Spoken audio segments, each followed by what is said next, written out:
கிறிஸ்துவில் அன்புக்குரிய புனித அந்தோணியாரின் பக்தர்களே,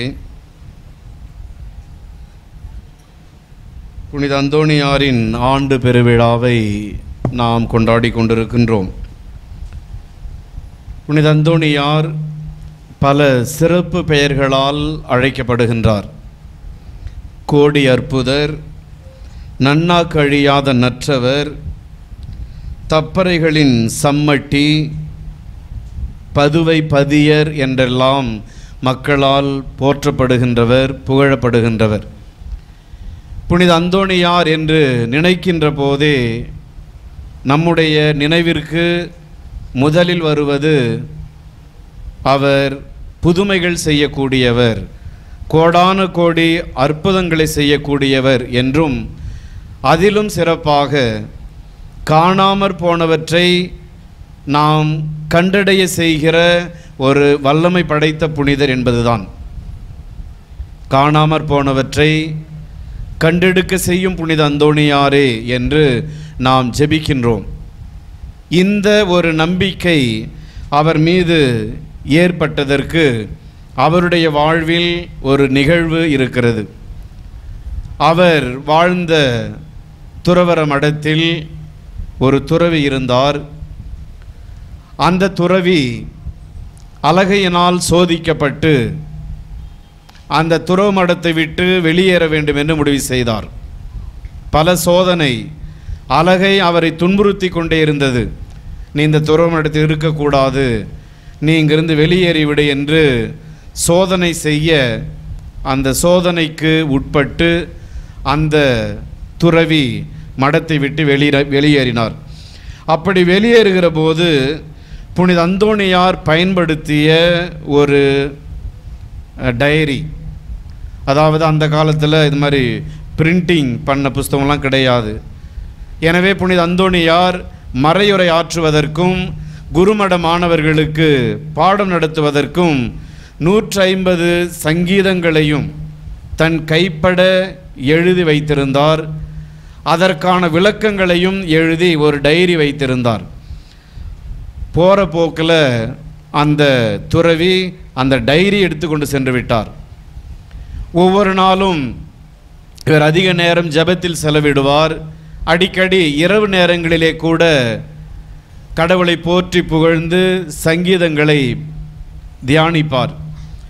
அன்று இரவு அவர் சங்கீதங்களை தியானிப்பதற்காக மண்டியிட்டு ஜெபித்து கொண்டிருந்த போது அவருடைய அந்த குறிப்பிட்ட டைரி காணவில்லை. எனவே புனித அந்தோணியார் மண்டியிட்டவாறே தொடர்ந்து ஜெபித்து கொண்டிருந்தார்.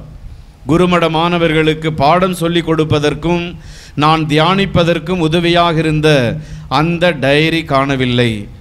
ஆண்டவரே, அது எனக்கு தேவை, எப்படியாவது அது எனக்கு கிடைக்க வேண்டும் என்று மண்டியிட்டு இரவு முழுவதும் ஜெபித்து கொண்டிருந்தார். அதே நேரத்தில் அந்த தப்பிச் சென்ற துறவி போகிற வழியில் ஒரு சிறிய ஆற்றை கடக்க வேண்டும். அது ஒரு சிறிய பாலம். அந்த பாலத்தை கடந்து அந்த பக்கம் செல்ல வேண்டும்.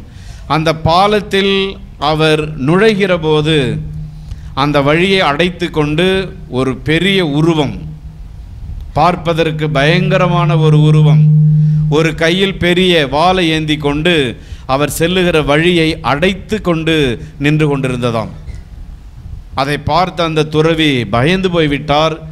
அப்போது அந்த உருவம் சொன்னது, உடனடியாக நீ திரும்பி சென்று அந்தோணியாரிடமிருந்து எடுத்துக்கொண்டு வந்ததை திருப்பி கொடுத்து விடு, இல்லை என்றால் உன்னை இங்கேயே வெட்டி இந்த பாலத்தின் கீழே போட்டு விடுவேன் என்று கர்ச்சிக்க அந்த துறவி பயந்து ஓடி அந்த துறவு மடத்திற்கு போகிற போது அந்தோணியார் இன்னும் மண்டியிட்டு ஜெபித்து கொண்டிருந்தாராம்.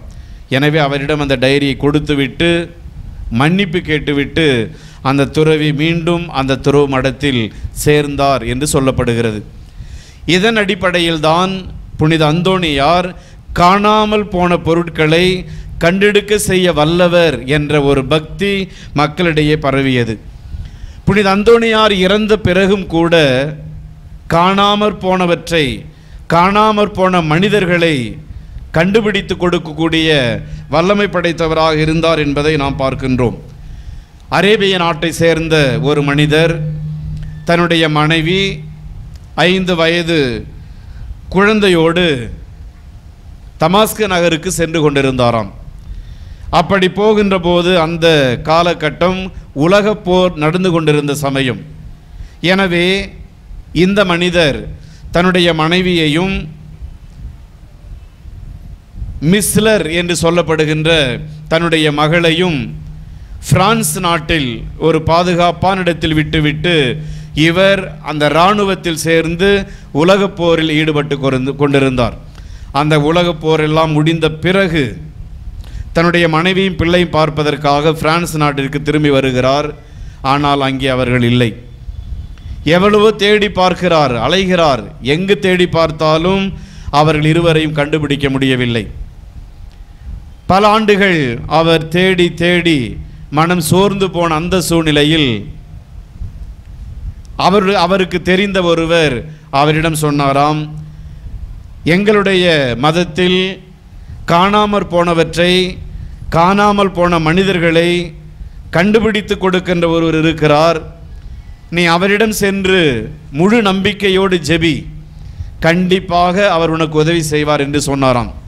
அதை கேட்டுவிட்டு அந்த மனிதரோடு இவரும் ஒரு ஆலயத்திற்கு சென்றிருக்கிறார். அந்த ஆலயத்திலே புனித அந்தோணியாரின் சுரூபத்திற்கு முன்பாக மண்டியிட்டு அவர் உருக்கமாக பல நாட்கள் தொடர்ந்து ஜெபித்தார். திடீரென்று ஒரு நாள் இத்தாலி அரண்மனையிலிருந்து அவருக்கு ஒரு கடிதம் வருகிறது. உங்களுடைய மனைவி மற்றும் மகள் இந்த உலகப் போரின் போது படை வீரர்களால் கைது செய்து அழைத்து செல்லப்பட்டார்கள். செல்லுகின்ற வழியிலேயே உங்கள் மனைவி இறந்து விட்டார். உங்களுடைய மகள் அமெரிக்க நாட்டை சேர்ந்த மில்லர் என்ற ஒரு கோடீஸ்வர குடும்பத்தினரால் எடுத்து செல்லப்பட்டிருக்கிறார். ஆனால் இப்போது அவர் எங்கே என்று தெரியவில்லை. எங்களுக்கு தெரிந்த செய்தி அவ்வளவுதான் என்று அந்த கடிதத்தில் குறிப்பிடப்பட்டிருந்தது. எனவே இவர் புறப்பட்டு அமெரிக்காவிற்கு செல்கிறார். அங்கே பல நாட்கள் அலைந்து தேடுகிறார். அலைந்து தேடிய பிறகு அங்கே ஒரு ஆலயத்தை பார்க்கிறார். அது புனித அந்தோணியாருக்கென்று அர்ப்பணிக்கப்பட்ட ஒரு ஆலயம். அந்த ஆலயத்தில் சென்று ஒவ்வொரு நாளும் தொடர்ந்து தன்னுடைய மனைவி, தன்னுடைய மகள் கிடைக்க வேண்டும் என்று ஜெபித்திருக்கிறார். ஒரு நாள் மாலை நேரத்தில் அவர் ஜெபித்து கொண்டிருந்த போது புனித அந்தோணியாரின் சுரூபத்திற்கு முன்பாக 12 வயது மதிக்கத்தக்க ஒரு சிறுமி மண்டியிட்டு ஜெபித்து கொண்டிருக்கிறார். இந்த தந்தை அந்த குழந்தை பார்த்தபோது அவருடைய மனம் இயங்குகிறது. ஒருவேளை என்னுடைய மகள் உயிரோடு இருந்திருந்தால் இந்த வயசு, இந்த உயரம், இப்படித்தான் இருந்திருப்பாள். என் மகள் எங்கே இருக்கிறாளோ தெரியவில்லை என்று ஜெபித்து கொண்டிருந்த போது புனித அந்தோணியாரின் வாய் திறந்து மிஸ்லர் என்று அந்த சுரூபம் அழைத்தது. அதை கேட்டவுடன் அந்த சிறுமி, என்னுடைய பெயர் மிஸ்லர் அல்ல, என்னுடைய பெயர் மேரி என்று சொல்லுகிறார். அதை கேட்டவுடன் அந்த தந்தை எழுந்து சென்று அப்போதுதான் அந்த குழந்தையின் முகத்தை பார்க்கிறார். கரெக்டாக அது அவருடைய புள்ள, அவருடைய மகள். எனவே அந்த சிறுமி எங்கு சென்றாலோ அவர் பின்னாலேயே அந்த வீட்டிற்கு போகிறார்.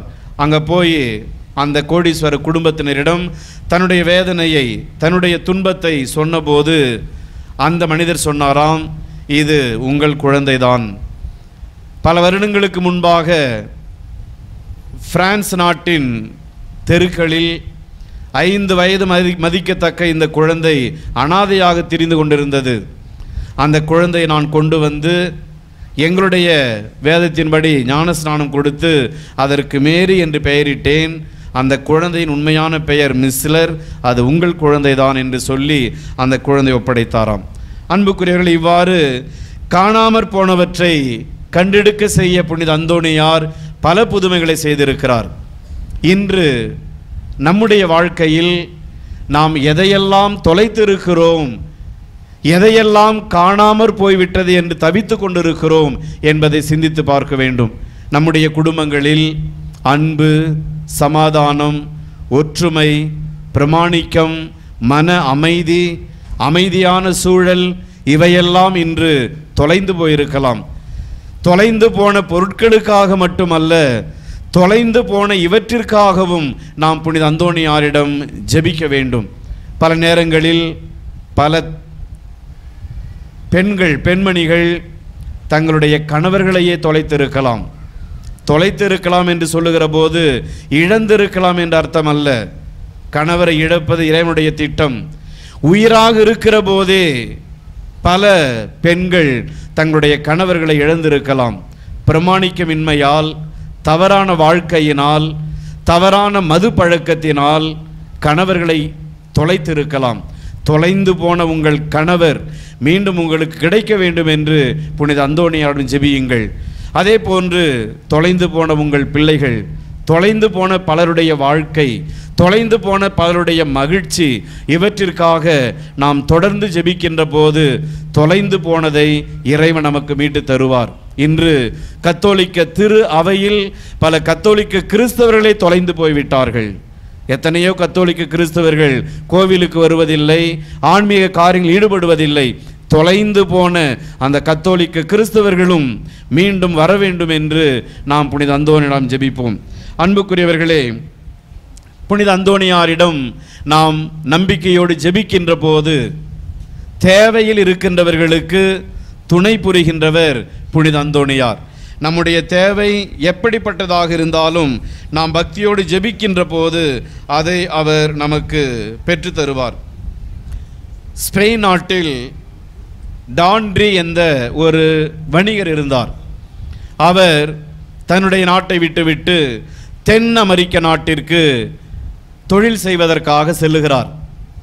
அப்படி செல்லுகிற போது தன்னுடைய மனைவி, 3 பிள்ளைகள், அவர்களிடம் நான் தொலைநாட்டிற்கு செல்லுகிறேன், நான் வருவதற்கு 2-3 ஆண்டுகள் ஆகும், ஆனால் கவலைப்படாதீர்கள், நான் உங்களுக்கு தொடர்ந்து கடிதம் எழுதுவேன், உங்கள் குடும்ப செலவுக்காக நான் பணம் அனுப்புவேன் என்று சொல்லிவிட்டு சென்றிருக்கிறார். ஆனால் சென்று பல வாரங்கள், பல மாதங்கள் ஆகிவிட்டன. கடித போக்குவரத்தும் இல்லை, எந்தவித பண உதவியும் கணவரிடம் வரவில்லை. மிகவும் வறுமையான ஒரு நிலையில் அந்த பெண்மணி இருந்தார். அப்படிப்பட்ட சூழ்நிலையில் அந்த பெண்மணி புனித அந்தோணியாரை நோக்கி நம்பிக்கையோடு ஜெபித்தார். புனித அந்தோணியாரே, என்னுடைய கணவர் இருக்கிறாரா இல்லையா என்று தெரியவில்லை. 3 குழந்தைகளை வைத்து கொண்டு நான் படுகிற வேதனை உமக்கு தெரியாதா? என்னுடைய கணவரை எனக்கு கண்டுபிடித்து தாரும், எனக்கு என்னுடைய வறுமையை போக்கி அருளும் என்று ஜெபித்து ஒரு கடிதம் எழுதி புனித அந்தோணியாரின் கையிலே அந்த கடிதத்தை வைத்துவிட்டு, எப்படியாவது இந்த கடிதத்தை என்னுடைய கணவரிடம் நீ சேர்க்க வேண்டும் என்று சொல்லிவிட்டு சென்று விட்டார். அன்றிலிருந்து ஒவ்வொரு நாளும் மாலை பொழுதில் வந்து அந்த ஆலயத்தில் ஜெபிப்பது அவரது வழக்கம். சில நாட்கள் கழித்து ஒரு நாள் மாலை வேளையில் அவர் ஜெபிக்க வருகிறார். அப்போது அந்த ஆலயத்தை தூய்மை செய்கிற தூய்மை பணியாளர் எல்லாவற்றையும் தூய்மை செய்துவிட்டு அந்த சுரூபத்தை துடைக்கிற போது பார்க்கிறார், அவருடைய கையில் ஒரு கடிதம் இருக்கிறது. எனவே அந்த பணியாளர் அந்த கடிதத்தை எடுக்க முயற்சி செய்கிறார். அவர் பல முயற்சி செய்தும் அந்த கடிதத்தை அந்தோணியாரின் கரங்களில் இருந்து எடுக்கவே முடியவில்லை. அப்படியே ஒட்டி கொண்டிருப்பது போல இருக்கிறது. அந்த பெண்மணி ஜெபிக்க வந்தவர் இதை பார்த்துவிட்டு ஓடோடி சென்று அந்த அந்தோணியாரின் சுரூபத்தில் இருந்த அந்த கடிதத்தை எடுத்தபோது சுலபமாக அது அவருடைய கைகளிலே வந்ததாம். அந்த கடிதத்தை பிரித்து பார்த்தபோது அது அவருடைய கணவர் எழுதியிருந்த கடிதம். அவர் எழுதியிருக்கிறார், நான் உனக்கு பல கடிதங்கள் எழுதினேன், ஆனால் உன்னிடமிருந்து எந்த பதிலும் வரவில்லை. எனவே என்னால் உங்கள் குடும்ப செலவுக்கு பணம் அனுப்ப முடியவில்லை. ஆனால் ஒரு நாள் ஒரு பிரான்சிஸ்கன் சபை துறவி ஒரு கடிதத்தை கொண்டு வந்தார். அது உன்னுடைய கடிதம். அதை படித்து பார்த்துவிட்டு நான் அவரிடமே ஒரு கடிதமும் 300 தங்க காசுகளும் காசோலையாக உனக்கு அனுப்பியிருக்கிறேன். இனி தொடர்ந்து உனக்கு கடிதம் எழுதுவேன் என்று அந்த கடிதத்தில் எழுதப்பட்டிருந்ததாம். அன்பார்ந்தவர்களே, புனித அந்தோணியாரே அந்த பெண்மணிக்காக அந்த குடும்பத்திற்காக செய்த மாபெரும் புதுமை இது என்பதை நான் சொல்லாமல் நீங்கள் அறிந்து கொள்வீர்கள். இப்படி அன்பார்ந்த சகோதர சகோதரிகளே, யாரெல்லாம் தேவையில் இருக்கின்றார்களோ அவர்களுக்கெல்லாம் உதவி செய்யக்கூடியவர் புனித அந்தோணியார். அவர் பதுவை மாநகரில் போதித்து கொண்டிருந்த போது அந்த நகரில் இருந்த ஒரு பெண்மணி புனித அந்தோணியாரின் பிரசங்கத்தின் மீது அன்பு கொண்டவர். அவர் சொல்வதை அடிக்கடி கேட்பவர். எங்கே பிரசங்கம் வச்சாலும் இந்த அம்மா அங்கே போயிடுவாங்க. ஆனால் அவருடைய கணவர் ஒரு முரடன். நீ அந்த பிரசங்கத்துக்கு போகக்கூடாது, அதனால் உனக்கு என்ன கிடைக்கிது என்று தடை செய்து கொண்டே இருந்தார். ஒரு நாள் ஒரு நகரின் மத்தியில் அவர் பிரசங்கம் செய்ய ஏற்பாடு செய்யப்பட்டிருக்கிறது. எல்லாரும் போகிறார்கள்.